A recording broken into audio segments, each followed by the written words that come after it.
What's going on, guys? Welcome to your Fifth Friend podcast, where we are believers that you are the combination of 5 people that you spend the most time with, and we are here to be your fifth friend.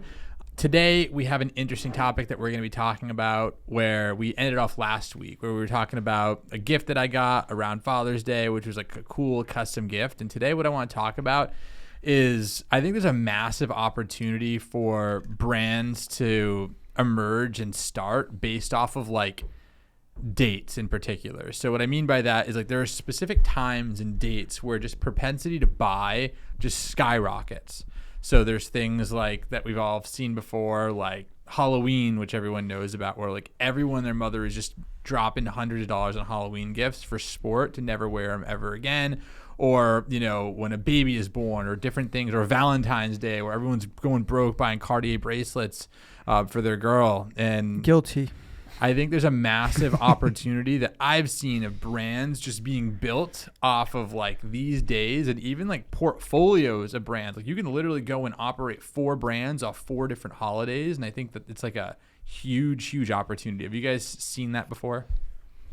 Seen what? In the sense of what?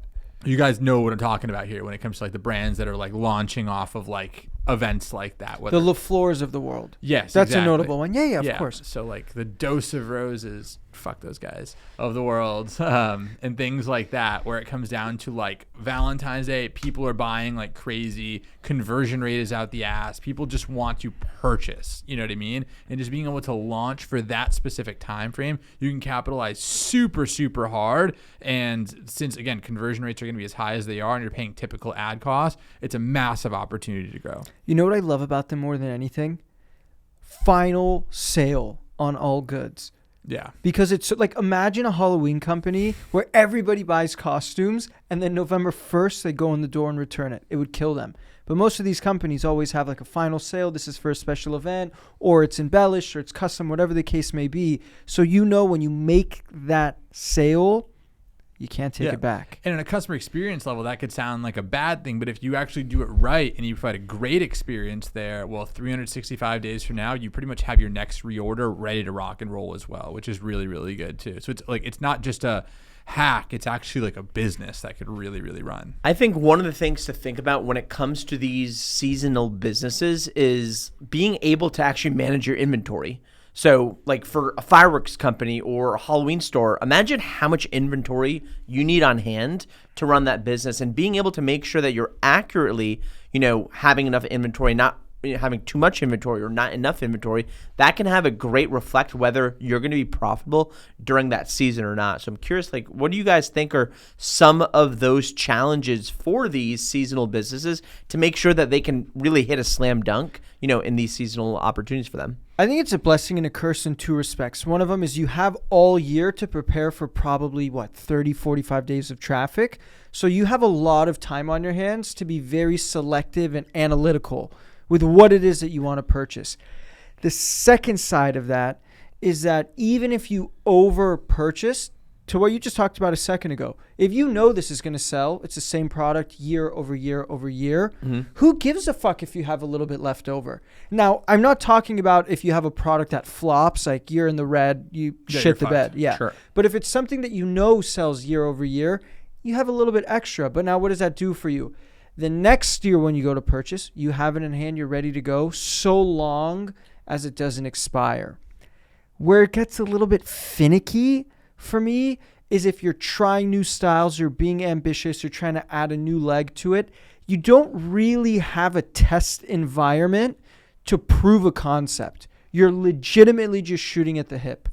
But I think with all the time that you have to put it together, specifically with the logistics, you're in a really good place. I don't think you need to be like amazing for these things, since the propensity to buy is as high as it is. Like these fireworks stores, like TNT fireworks, dude, their fireworks don't even get off the fucking ground. Like they're little like sparklers, but for some reason, and like I don't know how they do it, but like they get real estate in every parking lot. Like on my way to work today, I drove by 2 of them. They're everywhere. Like how do they even get their containers down in these? Like how do they get real estate at a 7-Eleven parking lot to drop a container in there? Like, are they striking deals with like commercial real estate places? Are they striking deals with like 7-Eleven and like people that just own a shitload of land? Like, how are they actually getting the ability to park this asset there for that 2-week period? Are they paying 2 weeks of rent? Like, what does that actually work like? Do you think it's actually somebody that's renting that space, or do you think it's the person that owns this space that says, "Oh, I feel like selling these fireworks on our block"? That think seems to someone's me like it going makes a in. little bit more sense. Do you think it's like a franchise? Like you could just like you own commercial real estate and now you just go and franchise in and pay $5,000 to go get a franchise of TNT fireworks and just put it on your own land? Think about where these things are at. They're not in a Whole Foods parking lot. They're in a 7-Eleven. They're in like a Stater Brothers, probably middle class to Strip lower middle malls. class. Exactly. Yeah. I bet the people that are there know the people that they're selling to. So they're going to put it in there. They know that their customer's probably going to walk into a 7-Eleven. They're going to grab a Celsius, pack of cigarettes, whatever, walk out the door, be like, oh shit, fireworks. Either they think it's going to be really fucking cool or their kids will. But if you're going to like a Whole Foods or a higher end place, they're never there.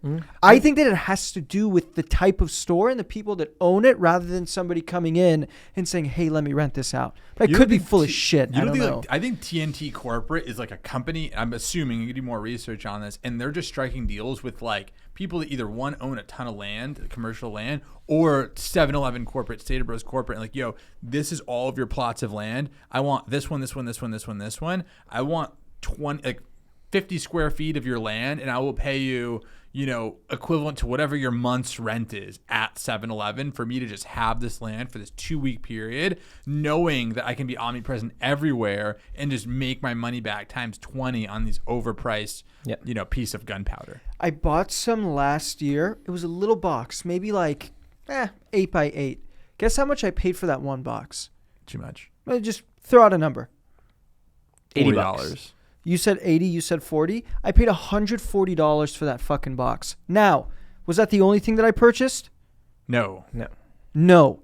I went in and I spent probably $280. Did you get like the Roman candles? Dude, I got the candles, I got sticks, I got I got 2 or 3 different types of boxes. Some of them were cylinders that would like shoot up in the air. Some of them was smaller boxes, and I had the big box. At the end of the day, I lit all of them up.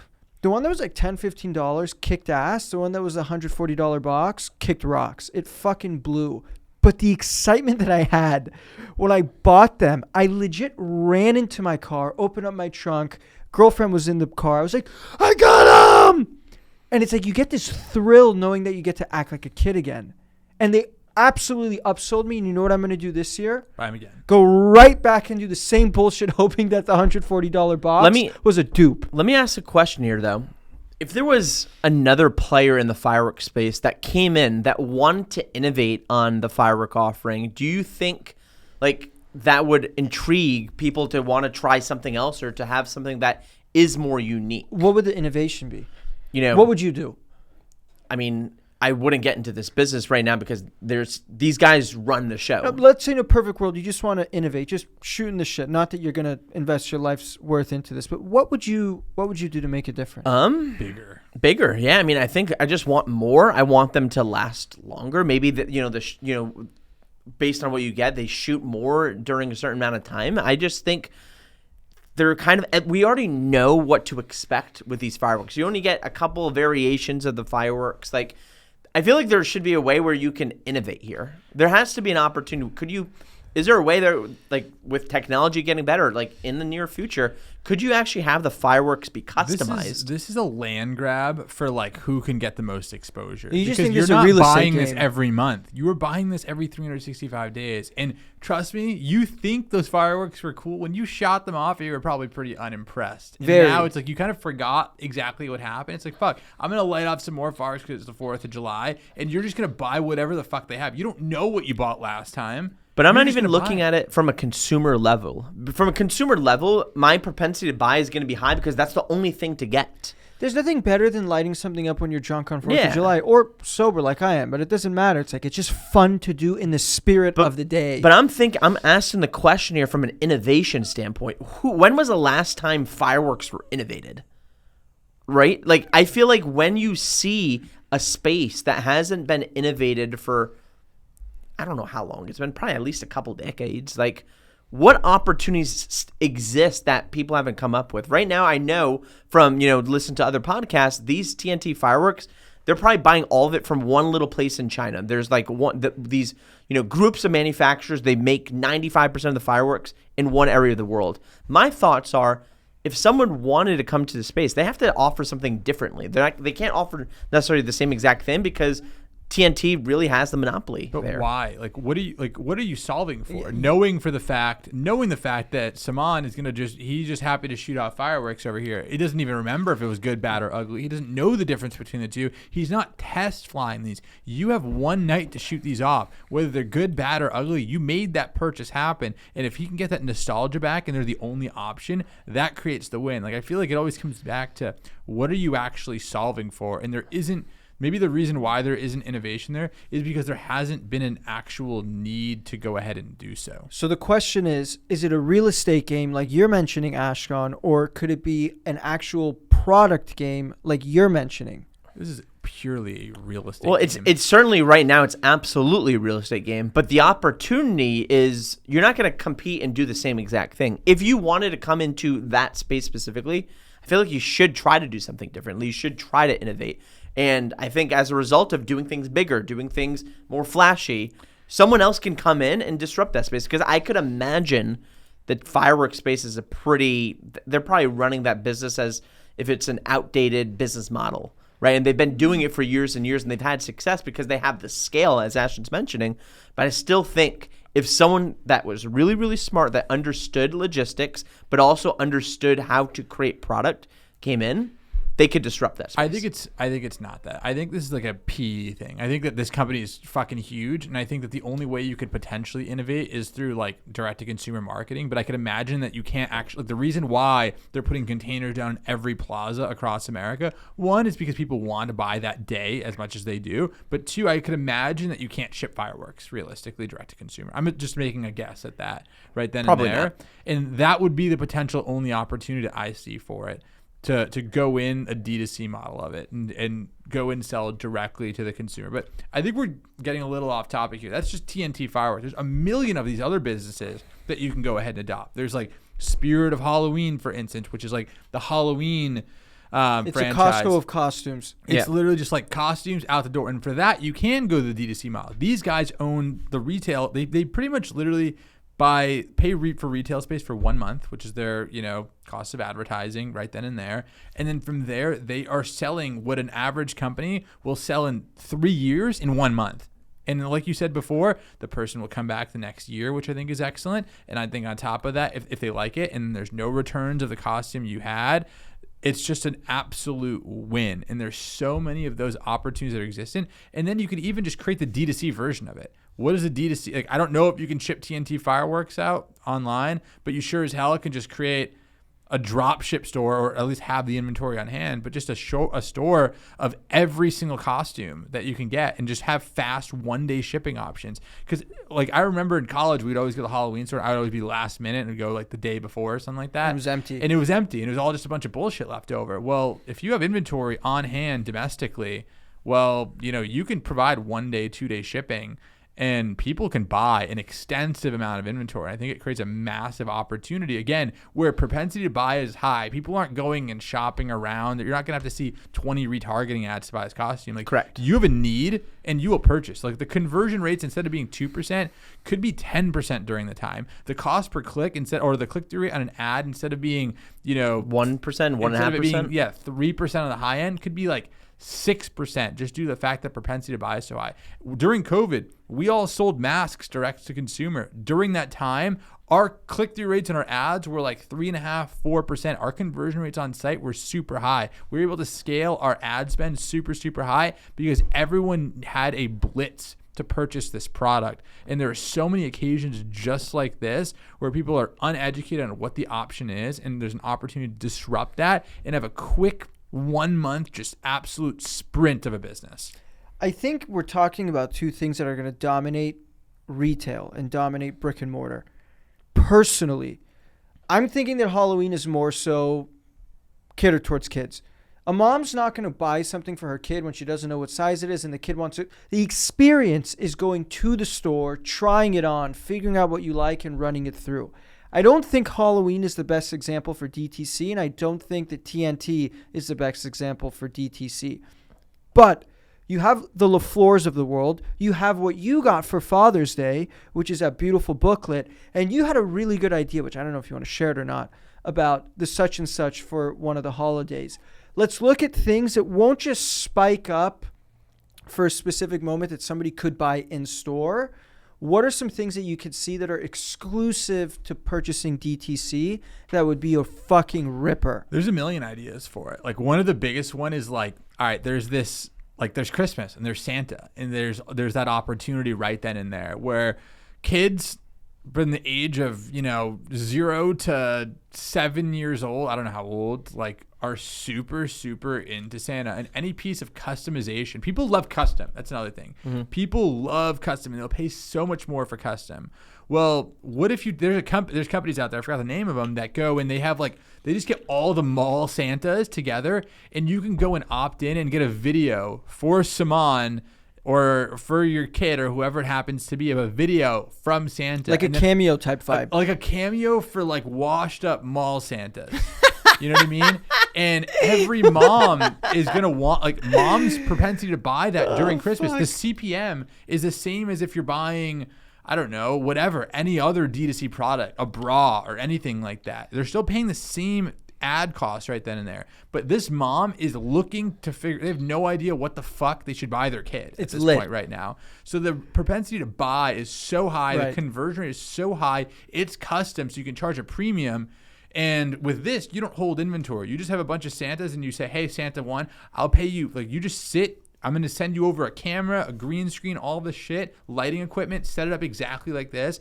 I'll pay you $10 for every video you shoot. I'll have a queue in line for you every single morning. You can have an unlimited amount that you need to go ahead and produce. And I will charge $90 for this video to go get created with a handful of different upsells that I can sell in the post-purchase.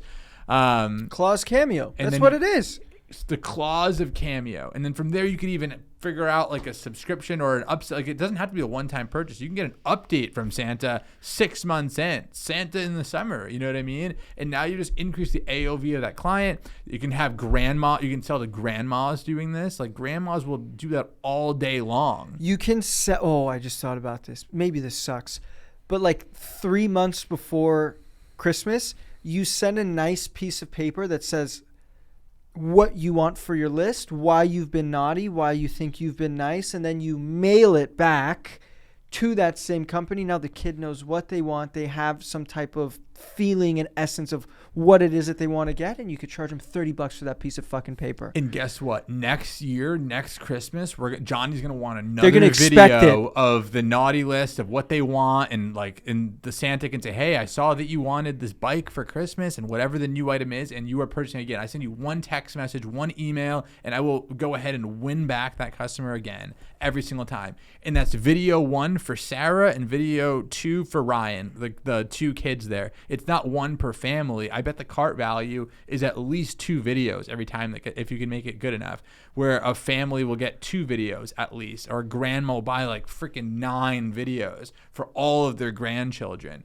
So if you think about it, again, thinking about the unit economics here, CPM will be standard, nothing crazy, but click-through rate will be super high because it's custom, interesting, and around this time where people are just spending money like absolute madmen. And then from there, the conversion rate will be up, and it's a digital product. You have no inventory. That opportunity right there is a $10 million blitz between Black Friday and Christmas Day. You have a 30-day sprint to line up a handful of Santas and run with this as fast as possible. Imagine how easy it would be to make the creative for that too. You just play the videos. You play the videos, or you showcase it. Your kids watching the videos, opening it. Like, dude, it would be so fucking easy to iterate on those ads. You don't need influencers. You don't need product placement. You don't need to hire sets. You need a Christmas tree that you could probably buy for $30, some type of Santa suit, and you're live. That's it.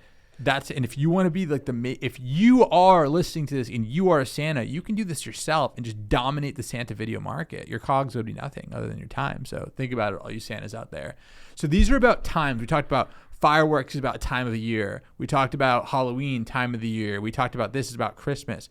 But there's another thing that you can do all about life events as well. Which Weddings. Again, life events create, again, massive propensity to buy and massive ability for you to pay a stupid amount of money for things. So 2 events that I'm thinking on the top of my head. 1, Arman just got married. Weddings. You're paying out the fucking ass for anything in a wedding. And number 2, babies being born.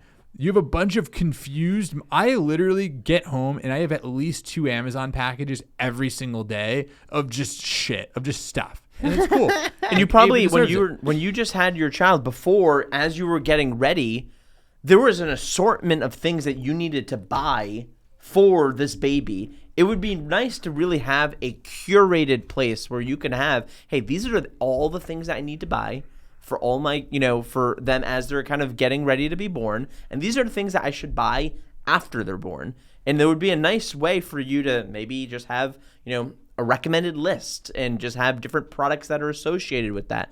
That time of year, certainly, for having a newborn, like there's so much opportunities for someone to come in and really do a good job there. Because I could imagine for you, it was probably somewhat of a confusing process, and you probably had to do research to really figure that out. Dude, it was a combination of research, but on top of that, there's a million mommy bloggers that are just posting shit all day long. And it's like, you don't just buy one, you buy like 5. Like Dinah's bought like at least 5 or 6 like baby carriers, you know what I mean, of just shit that you wear. And it's like any TikTok mom that has a following that you could just gift this shit over to can create content and just sell everyone, because nobody has the answers to any of these questions. That's where the juice is. It's not the fucking products. I think everybody knows that, okay, I want to get into something baby. It's too competitive of a market. Curation. I agree with the curation, but here's what I'm thinking about instead. You create an ebook, something that gets somebody in. Then you sell them on a community of moms, because moms latch on to each other harder than a baby latches onto their nipple. They're a core group. Dude. So what you do is you offer them training, you offer them consulting in some sense. You offer them, just like you said, the list of things that you should buy. You have affiliates up the ass there, but it's more about community building. I'll give you the in-person and then I'll give you the online. So Diana is a part of what's called the New Mom School. I don't know what she paid. It's a gang. It's a Newport Beach gang is what it is. It's a Newport Beach gang. And I don't They're know a bunch of fucking goons with babies. I don't know what she paid for it, but I know it's not cheap. And she got in there, and it's literally just a class of like 20 moms that have babies at the same time. It's community, because you don't know what the fuck's going on. They don't know what the fuck's going on. So you just get 20 people together, and they're just cracked out drinking coffee. They're just pitching each other all day long. Listening to a pitch. And guess what? What they end up doing is you sit in a classroom every single day, and there's like a different it's like 12 weeks, and there's a different topic going on. So the first one is about like sleep training. So they'll have like a sleep expert come in who is just pitching a group of tender moms that have sleep problems that are about to all buy this person's like sleep consulting or whatever program they have. And then maybe it's like a nutritionist. People are buying baby food from this company. So it's like they are probably, that person speaking probably the education is probably paying to be there for lead gen. Fuck just yeah, like they she's are. paying her tuition. It's just this massive and they're all just selling each other on the same thing. You know what I mean? And they have like the community in class, and then they're all kind of, and then the big community is outside of it, where they're getting together outside of it, doing events together, having fun. But it's like she's loved every second about that. Because of the community aspect of it. In Fuck Newport, yeah, because she's around people. Dude, none of us are going to get pregnant. The odds that like 7 people in this office are just people that she knows in general that are pregnant at the same time. It's a must. It's slim. You need that camaraderie. It's a must. Here's something that I want you to quantify. You're talking about the propensity to purchase something. You've known Diana for many, many, many years. Let's say that she was a 9 out of 10 on difficulty to sell on any type of product. She was a skeptic buyer previous. What is she like now, specifically with baby stuff? How willing is she to just cut the check and run your card? She is the most sellable human being that there exists right now. Like, based off the amount of Amazon or normal packages I have in my house at any given time, she is just consistently, permanently being sold all day, every single day, from TikTok, from a mom group, whatever it is. Like, people, like, you just gotta there's like a real problem. People don't have the answers to it. And like, what I suggested is that like that New Mom School, what they're doing is great. They're doing an excellent job. It's a premium audience, but it's in person, so there's a limit to it. What I was thinking when Dinah's giving birth, I think the bigger opportunity is like you got to raise some funding for this and put something great together. But I think there's an opportunity for someone to put together a membership, which is like premium, like $100 a month or even more for a membership. And what you get access to is everything that you need. So it gives think the legal Zoom of giving birth, which means that like you get like a 15-minute consultation with an attorney to do all of this shit. Think of like you have this course that you have access to, all things mom, because you got to think you have fucking like no one knows what birth is like. So people take birthing classes. There's like doulas that you purchase. There's like the post-birth people. There's like breastfeeding consultants. There's like eating consultants. There's lip tie, tongue tie people. It's like and then there's like pediatricians and there's vaccine questions, all of that shit. It's like, imagine if there's this online resource where there's courses or like the way that like LegalZoom has it, where it's like you get these standard docs, and then what you also get is 15 minutes with all of these professionals. So 15 minutes with a doula, 15 minutes with a lactation consultant, 15 minutes with a postpartum depression specialist, and you curate that audience together. And then from there, these people are paying the $100 monthly fee, but they could then also, obviously, like same way with LegalZoom, I can go and take my 15 minutes, or I have a more than 15-minute problem with the attorney. I'm going to then consult him and work with him, and next thing I know, I'm paying $400 an hour for his legal fees. This is the congregation of so many different businesses. You have a mastermind. It's like a Discord channel for rampant moms. It is a huge, huge opportunity. You put them in Telegram with each other too, not a Slack, not a Discord. They could download Telegram. It's like texting each other all day long. It would crush. There is a new mom giving birth every single morning, every day, and they have no idea what the fuck is going on. Now, this is more for like a high tier market, which I understand, which I prefer because the Newport moms of the world have money to spend. Let's just be very honest. They're at home. The dad's making money for the most part. Shout out to the ones that are pregnant and make their own money. But it's usually a father making the money. They're at work. Moms are home. They're bored. They want a group to be around and they want all their answers solved. You can charge way more than $100. But switch tunes.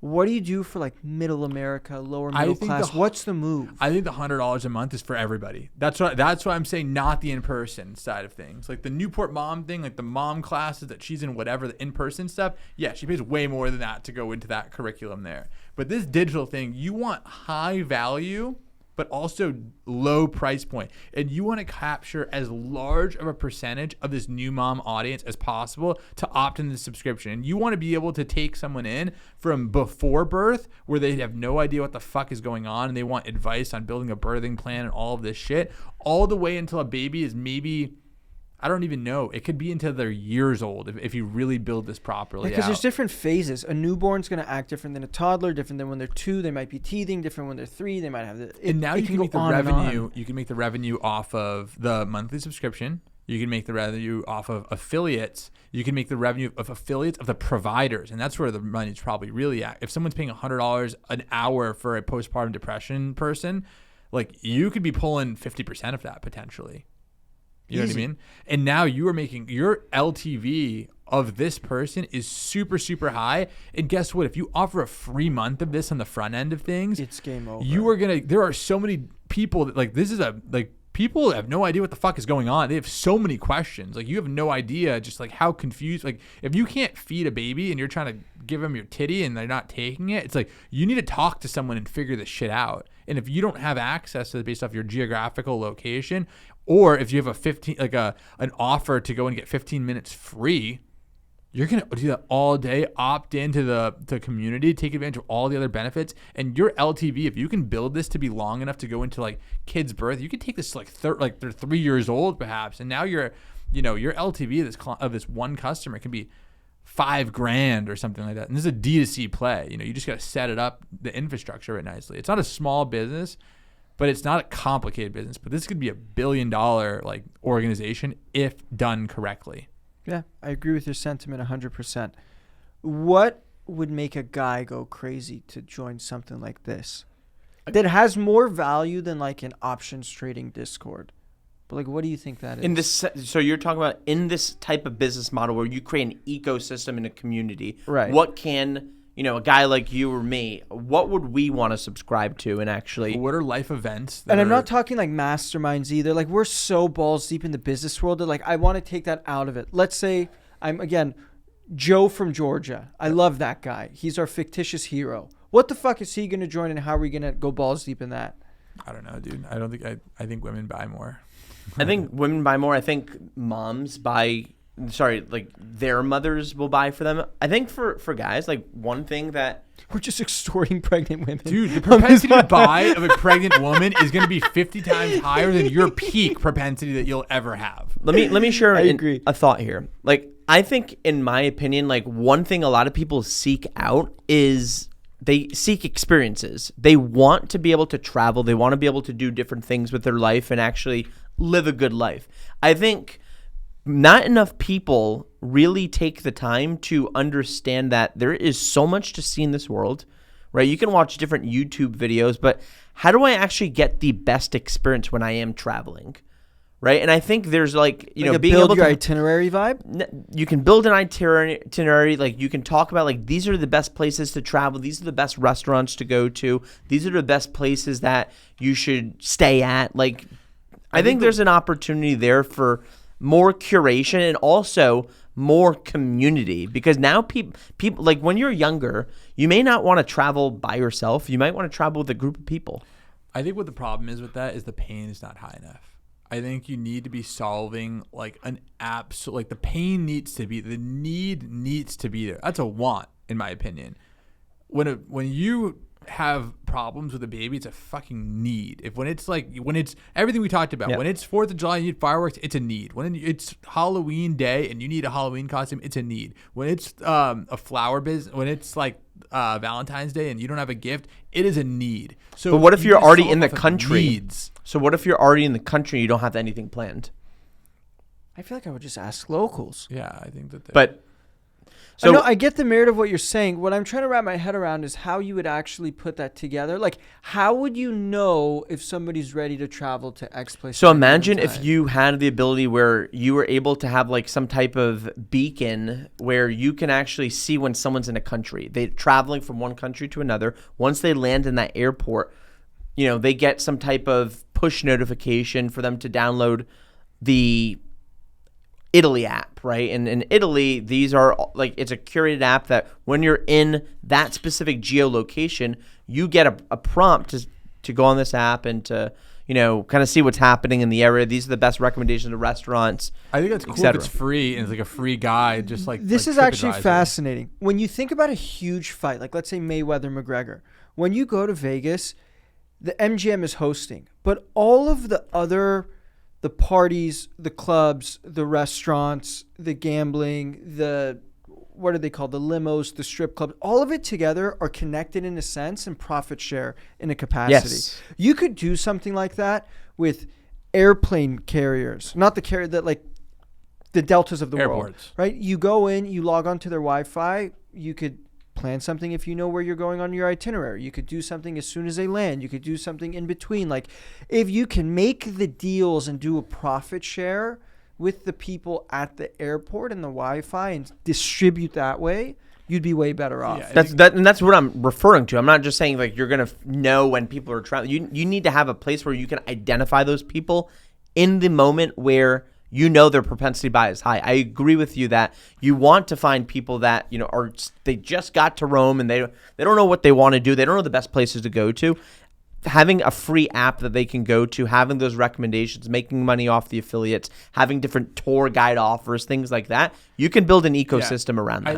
I think it's doable as long as it's a free thing that you can make affiliate cash off of. It all needs to be 100% affiliate based. Like if it's Vegas, it'll be selling club tickets to the events that are going on. And it could be like right there, you offer like, do you know how you can get like free Wi-Fi? It could be right then and there, like free Wi-Fi, and it takes you to like the download the free Vegas app or something. That's like exactly that. What I'm saying. And then from That's there, the move. Purely affiliate. You cannot sell, like again, the need is not there for you to be able to sell anything to that audience there. It needs to be free. And then now you have this audience of people that don't know what the fuck is going on, and now you can go and sell them experiences, restaurants. Like think like hop on, hop off buses. It's just affiliate things. Think about this. This is actually interesting too. What if you became a Groupon type of company in that sense? Every time you go to an all-inclusive in Mexico, they have that little desk where somebody has all the adventures, and they'll say, "Oh, if you want to buy it, normally it'd be $10,000. Today it's $199, and you buy it every time." I've been on an ATV in Mexico and a jet ski every fucking time I've been there, and I will do it over and over and over again because I like being sold. I want to do something spontaneous. I enjoy the spontaneity. If you had that free app, but it's like, hey, typically to go here, see that event, it would cost $100, $200. You get 30-40% off by selling it here. Now you have affiliate money. Now you make a percentage cut off of that. And imagine doing that at scale for all different age brackets. You can have a 2 to 14. You can have an 18 plus. You can have something for 30 to 40. Married couples in their 50s, 60s, whatever. You curate these experiences. You tell them where to go. They buy their tickets in advance. That would stack up a lot of cash. And how do you sell it? You just give out free Wi-Fi? You got to do something with the airline. I think it's the airport. I think it's the airport. Yeah, I think it's the airport. The airlines is probably too difficult. Airport, if you can give away free Wi-Fi and then just have the opportunity to like download the Vegas app. But tailor it even more. Airport is the conduit between the airline and the person going from point A to point B. It's the airport that knows where everybody's headed to. Because, for example, let's say I go to John Wayne. Yep. I could go to New York. I could go to Mexico. I could go wherever the fuck across the world. How would they know? Oh, take a guess of where you're going. Landed. It's more of like you just landed. You're sitting there waiting for your bags. You want to turn on Wi-Fi to see what the hell is going on. When you think new country, like you don't have internet, so you're always like the minute you land in Dubai, you have no internet. You only have Wi-Fi, so you're trying to figure out what Wi-Fi you can use. You download Wi-Fi, boom, pops up right then and there. Do you want to download the Dubai app to go take advantage of to learn more about the top experiences, discounts, whatever it happens to be? That's it there. It's when you land at the airport, not when you're leaving the airport.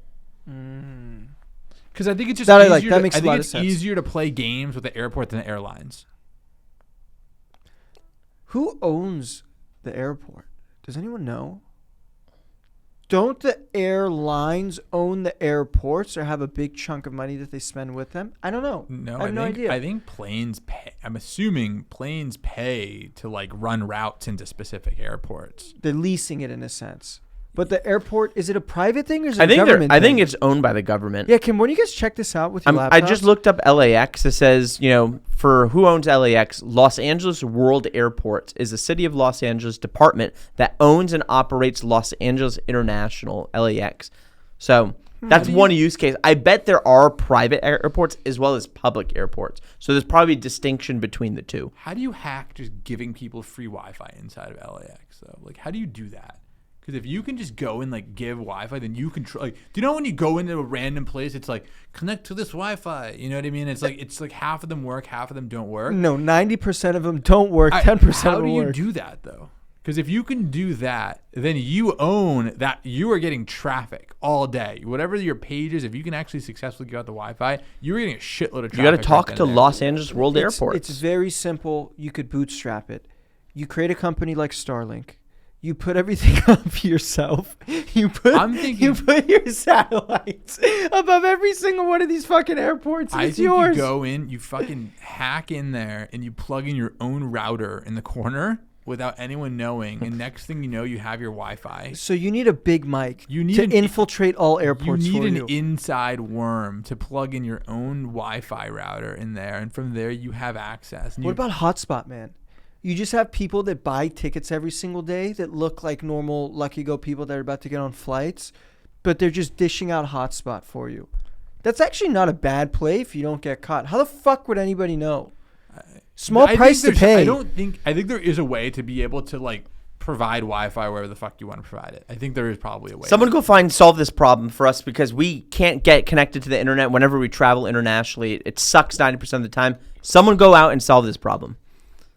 So we have exhausted this topic. I was going to say that let's kind of also... We've burned out our jet fuel on this one.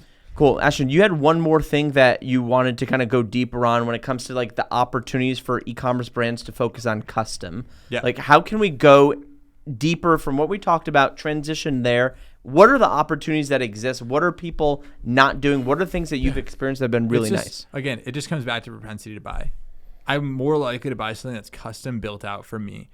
What's good about custom is You don't need to hold inventory of it as a brand owner, which is excellent because it's all fucking Made to order. custom. Yep. Yeah. There are some logistics to go ahead and get it done, but luckily there's like print-on-demand providers that help you do all of these custom things regardless. Or you could own the infrastructure yourself. So I was saying last time in the last episode, Hooray Heroes. I got this book. My wife designed, like, it says my name on it. It says my daughter's name on it. It has like an avatar that looks like me, an avatar that looks like her, and she got to pick the stories that resonated. It's custom. Her ability to purchase all templates. that. What was that? They're all templates. They're all templates. Yeah, they're ready to templates, go. but there's a couple of elements to customize. You go and do that, and her idea of buying went from 0% on a normal basic book to really, really super high based off of that. That could be applied for things here. Before, there's big crazes around like custom artwork of like pet portraits, which was like a huge thing, pet blankets. Those are all print-on-demand companies where you can literally just put your design on there, allow people to upload their photos. Now you have a graphic designer. Just go ahead and create the PNG of the artwork, upload it into the system of the actual artwork that needs to be produced by the print-on-demand supplier, and boom, voila, a custom one-of-one piece of art is built out there. You know where this would be really fascinating? You're the one that brought this to my attention. There's real estate companies, they always send out their newsletters or whatever, those little postcards. Now they have pens that will write a message for you. Yeah. So when you send it out to someone, it looks really unique. How can we take that a step further with all of the data points and access to random people's data that we have in today's day and age? I'm just going to bootleg an idea, but hear me out. And not everybody's going to be like this, so take it with a grain of salt. But you find Roger that lives on 123 Oakshire in Georgia, whatever. They have a LinkedIn. You go through their LinkedIn for a second. You see what they used to do, how old they are, generally speaking, what school they went to, da-da-da. What says that you can't find an API that will pull an image of where they work, pull an image of where they live, write a first personalized cold opener for them like we do oftentimes with cold emailing, put that in the letter, put a picture in the letter. All of this comes through with one data sift, and then you push it over their way. Yeah, like utilizing customized for direct mail. Exactly right. You have a personalized first opener. You still have the pen, use it up, but add an image of them somewhere, somehow. It could be a house, it could be a hobby, it could be a school that they went to. What are your likeliness to reach back to them, even if you don't really want to sell your house? If you're 57 years old, you come home, you love looking at your mail, and something wants to spark your attention, would that be enough for you to get in a call? I absolutely think so. At least a call that says, well, how the fuck did you get this image? Especially if you're selling to like my dad and he's like, what the fuck is going on over here? I think there's a massive opportunity. But he'll take the call. Now, let's say your own cost of goods to do that increases by 4 cents per letter that goes out. If somebody's already going to pay you 30 cents to have your little pen gate do it, what makes them not want to spend another 10 cents to do it? Now you're just swimming in the money as a company. You've created an API to do all the scraping for you, put into some type of CRM. You push it out the door. Logistically, very easy. End result, very easy to showcase. The way that you sell it is you have 14% more callbacks and a 3 or 4% higher conversion rate when it comes to actually getting somebody to do something with that. Real estate companies would buy this all day long. But now you're not talking about a person. You're not talking about seasonality. You're talking about a sector that's evergreen forever. You could solve that problem. You are fucking killing it. Yeah. That's my pitch. I think it's a good idea. I think that customization can be applied anywhere. And I wonder, like, how do you, like, I love that direct mail side of things there. Like, I wonder if, like, the same way we send cold emails to Nancy over here, if I can send an actual physical letter to her that says almost the exact same content of a cold email. It's all hyper personalized based off their needs. That's what Postpilot does. Yeah. But the difference is they're not really personalizing an experience. It's more so like, hey, you bought something from MyObvi. We're going to send you a QR code and you could do something of it. And now you could track what's going on because Postpilot sent it through. But what if you took, for example, data from Klaviyo, past purchase behaviors? So you have a little bit of data, how old they are, where they live, what they like, etc. You personalize that in that direct mail, you could become a Postpilot competitor really quickly and go really far, really fast. And I could tell you for certain that this works because the CEO of Postpilot posted a bunch of Twitter threads about like how they 4 or 5x their business in like 6 months from iterating for 2 years. It's like if you figure out that sweet spot, you can fucking crush it. And everybody's always looking for another channel to advertise. Just another thing to latch onto.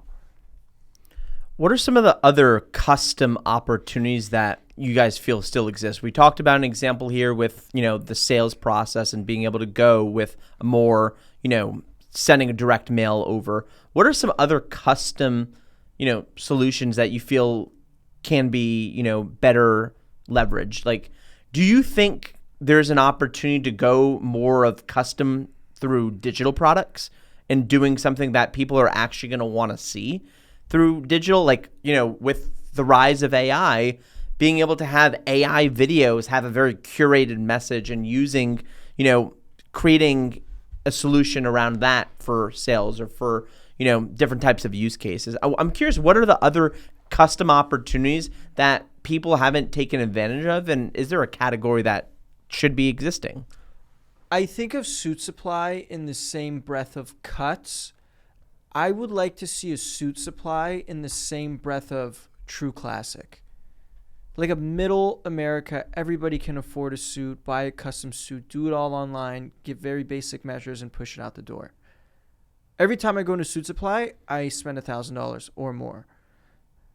A lot of people need suits, but imagine not spending $1,000, $1,200, $1,500. You spend $200-$300.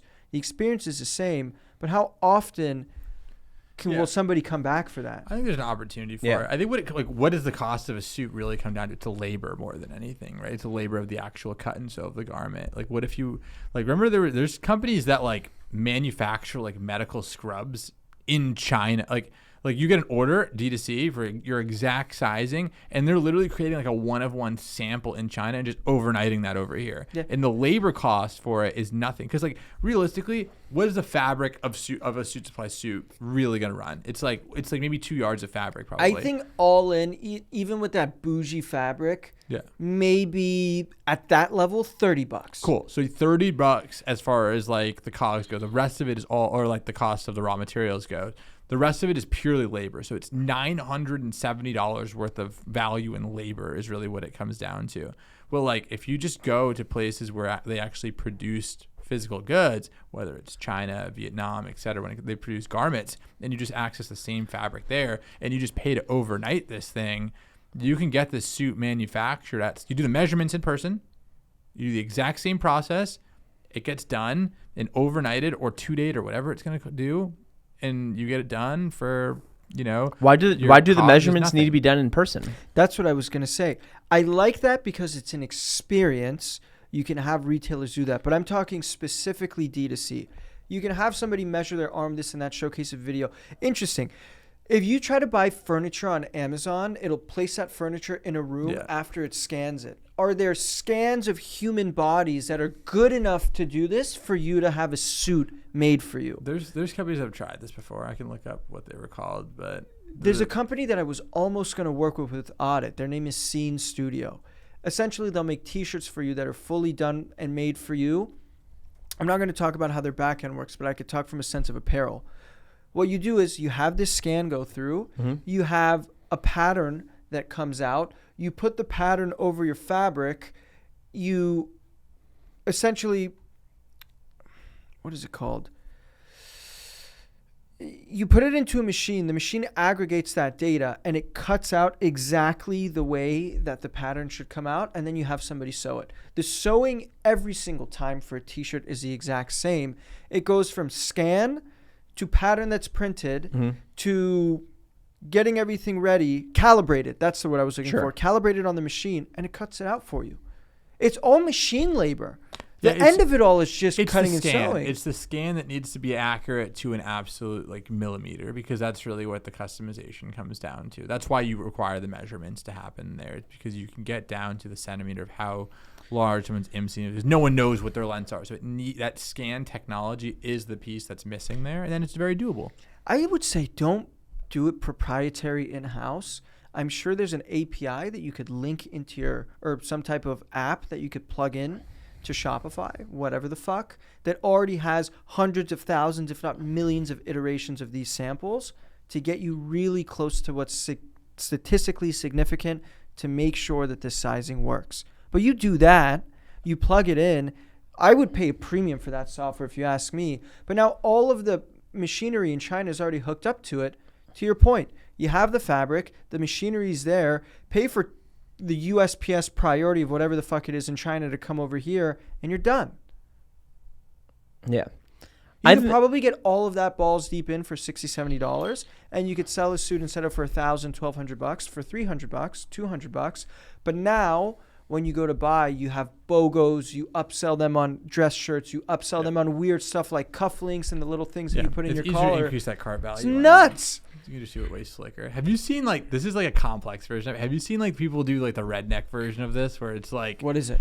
Like I've seen people run ads and it's like overalls? No, and it's like what they do is they target people's city they grew up in, and it would be like I've seen ads on Facebook for it where it's like Bristol. I'm from Bristol, Rhode Island, so it's like Bristol, Rhode Island, where legends are born, and it's like based, and you can just do that with Facebook custom audiences based off of like birth city being this zip code over here, and they create these micro ads based off of like city name where legends are born, or like you're cool if your name is Tom, and it's like you do that and you can hyper target this very niche audience of hillbillies that want that specific shirt. How are they talking to you on the ad itself? How do they actually speak to where you're located? I know how they target you, but how do they have the creative that relates to you? It's programmatically built out. So it like the image will actually be like, it'll be like a picture of Rhode Island, and then it'll say those words inside of it. So that image that's custom generated, it's programmatically built out, and they just run this an ad set in parallel across every city in the country. What are you buying? What's the product? It could be it's a print on demand store. So you can buy a t-shirt, a hat that says it, a sweatshirt that says it. Think of it as being like programmatically like a massive operation being done. Like that's what's happening.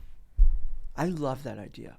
I think that's so fun. And it's, again, just customization. It goes back to the topic at hand, which is customization, your propensity to buy, your willingness to spend for it. You'll spend more money for it, and your ability to convert on it is so much higher than a basic plain black t-shirt. And if you just do a little bit of the dev work on the front end, the logistics on the front end to get this to work properly, you have like a little life hack. Dude, I think what people don't realize is that all of this shit is already built out by people that are way smarter than us, that are waiting for a couple hungry jackasses to experiment with their app, their API, the programmatic, and then you plug it over to the print on demand. It's literally at your fingertips. You just have to connect the dots. Yeah. But too many people, I think, want to make things more difficult than it needs to make themselves feel good about it, and then they shit the bed on just running to the opportunity.